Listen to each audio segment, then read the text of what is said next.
తెలంగాణలో అసెంబ్లీ లోక్సభ ఎన్నికలు దూరంగా ఉన్న తెలుగుదేశం పార్టీ స్థానిక సంస్థల ఎన్నికల్లో పోటీకి సిద్ధమవుతోంది.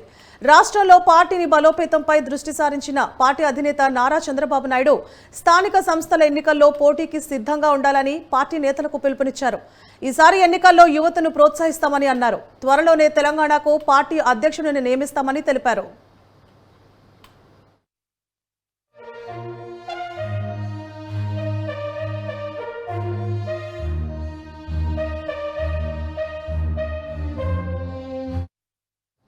తెలంగాణలోని పార్టీ నేతలతో చంద్రబాబు నిన్న జూబ్లీహిల్స్లోని తన నివాసంలో సమావేశమయ్యారు.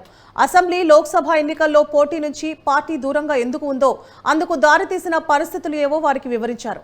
త్వరలో జరగనున్న స్థానిక సంస్థల ఎన్నికలకు సిద్ధం కావాలని కోరారు. తెలుగు జాతి ఉన్నంత వరకు ఉభయ తెలుగు రాష్ట్రాల్లోనూ టీడీపీ ఉంటుందని తెలిపారు.